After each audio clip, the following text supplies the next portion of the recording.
আসসালামু আলাইকুম আপুরা ভাইয়ারা, আপনারা সকলে কেমন আছেন? আলহামদুলিল্লাহ, আল্লাহর অশেষ রহমতে আমি ভালো আছি এবং আপনাদের সুস্থতা কামনা করছি।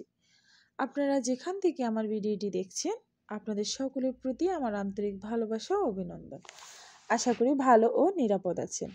সর্বপ্রথম কৃতজ্ঞতা জ্ঞাপন করি যিনি আমাদের সৃষ্টি করেছেন এবং ভালো রেখেছেন, আলহামদুলিল্লাহ। আমি আশাবাদী আপনাদের উপরে না টেনে আমার পুরো ভিডিওটি দেখবেন এবং লাইক কমেন্ট শেয়ার করে আমার পাশেই থাকবেন।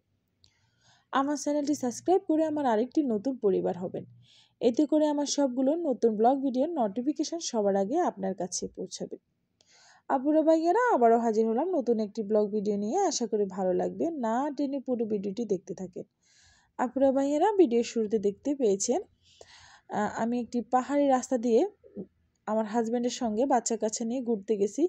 অনেক সুন্দর একটি রাস্তা, হয়তো ভিডিওর মধ্যে তেমন একটা সৌন্দর্য ফুটে ওঠেনি, কিন্তু বাস্তবে বলে শেষ করা যাবে না রাস্তাটার সৌন্দর্য।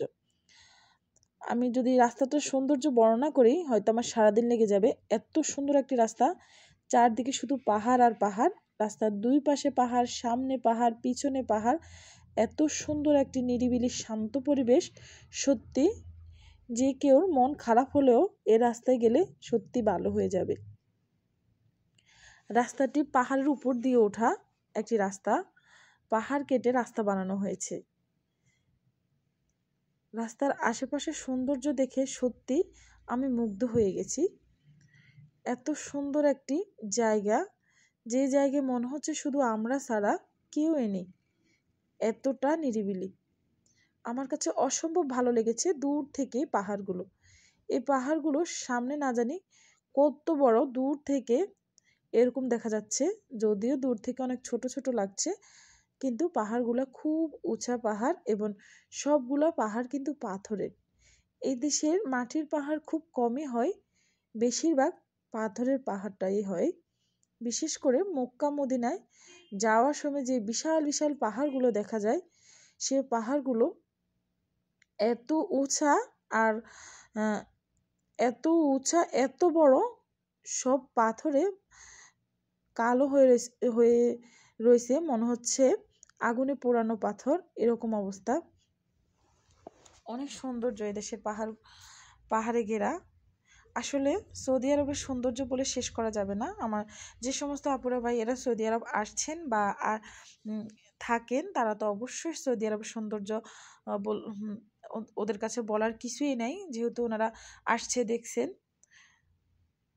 আর আমার যে সমস্ত আপু ভাইয়েরা আসেন নাই, অবশ্যই তাদের জন্য শুভকামনা।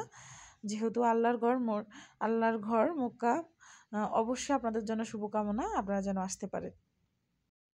এই ছাড়া প্রত্যেকটা মুসলমানের স্বপ্ন থাকে যে তাদের জীবনে যেন মক্কা মদিনায় একবার হলেও আসতে পারে। দোয়া করি আল্লাহ পাক যেন সকলের স্বপ্ন পূরণ করে, আলহামদুলিল্লাহ। আপুরা ভাইয়ারা, সত্যি আমি খুব গর্বিত এবং নিজেকে খুব সৌভাগ্যবান মনে করি, যেহেতু আমি একে একে 2বার সৌদি আরব আসছি এবং আল্লাহর ঘর মক্কা মদিনায় 2বার গেছি। ইনশাল্লাহ আবারও একবার যাব। ভবিষ্যতেরটা তো আর বলতে পারি না, তখন দেখা যাবে আবার আসি কিনা। কিন্তু আমার কাছে সত্যি এই দেশটা অনেক ভালো লাগছে, আমার কাছে ভালো লাগে। আপনাদের জন্য শুভকামনা, যেন আপনারাও আসতে পারেন। আপুরা ভাইয়েরা, আপনারা যদি আমার ভিডিওটি নতুন দেখে থাকেন তাহলে অবশ্যই একটি লাইক কমেন্ট এবং আমার চ্যানেলটা সাবস্ক্রাইব করবেন। এতে করে আমি সত্যি আরও নতুন নতুন ভিডিও বানানোর জন্য উৎসাহিত হব। আপুরা ভাইয়েরা, আমি জানি না অনেকেই সাপোর্ট করতে চায় না। আমি বুঝি না মানুষ আসলে এত হিংসা কেন করে একে অপরকে। আমার দ্বারা যদি কেউ একটুখানি উপকৃত হয় তাহলে সত্যি আমি সৌভাগ্যবান। আর আমার জন্য যদি কেউ উপকৃত না হতে পারে তাহলে আমি কিসের মানুষ? আমি তো মানব জাতি, আশরাফুল মাখলুকাত, সর্বশ্রেষ্ঠ জীব। আমার দ্বারাই তো উপকৃত একজন হবে, সেটাই আমি চাই, নাকি? কিন্তু অনেকেই মনে করে যে আমি একটা চ্যানেলকে সাবস্ক্রাইব করলাম বা একটা লাইক কমেন্ট করলাম, না জানি ও অনেক টাকার মালিক হয়ে গেছে, অনেক বড় হয়ে গেছে। মানে নিজের ভিতর যে হিংসাটা পোষণ করে না, ওইখান থেকে সত্যি নিজেও কিছু করতে পারবে না, কাউকে কিছু, মানে আপনার দ্বারা কেউ কিছু করতে পারবে না। সবসময় অপরকে সাপোর্ট করবেন, ইনশাল্লাহ নিজে সাপোর্ট পাবেন।